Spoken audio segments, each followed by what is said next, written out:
Assalamualaikum warahmatullahi wabarakatuh. My name is Namira Mutianantarektin. I'm studying accounting.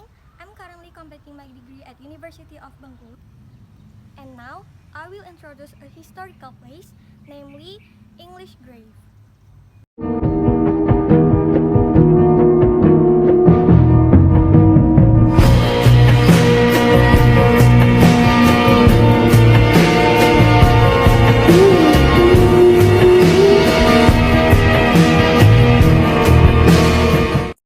The British Cemetery Complex is located on Jitra Street, Pasar Jitra, Teluk Segara District, Bengkulu City.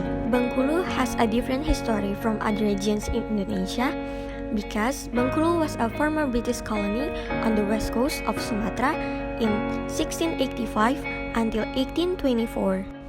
One of the witnesses of British colonization that can be found is dozens of old British graves.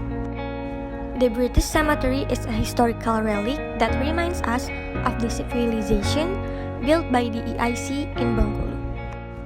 At the beginning of colonization, hundreds of EIC soldiers died from various diseases such as cholera, malaria, dysentery, and also were victims. In historical records, 709 British citizens died in Bengkulu during the colonial period. But now, only 53 tombstones remain.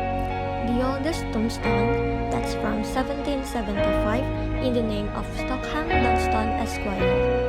The shape and design of the British cemetery, with a typical western, filled with its beautiful building, is an attraction for tourists. This cemetery complex used to occupy about 4.5 hectares of land and accommodate 100 graves. But to erosion of time and urban development, some graves has begun to disappear. The remaining gravestones have various shapes. Some are just in the form of a body without a head, and some are in the form of coffin. The largest, with a height of up to 3 meters, in the form of a dome or rectangle with special carvings. The size of the tomb is said to indicate the status of the British citizen who died at that time. The larger the size of the tomb, the higher the rank. There are also many graves that have strange shapes. The strangeness of the shape raises questions, such as the presence of a dog statue on the top of the tombstone. In addition, there is also a tombstone with a picture of an open hand.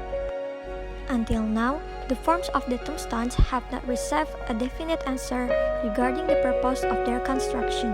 However, the strangeness of the model and pattern of the tombstones is also a reason for tourists to visit.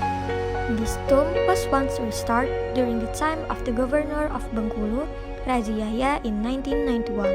This restoration was marked by a monument in the middle of the tomb, which was inaugurated by Razi and the British representative in Indonesia, Roger J. Carey.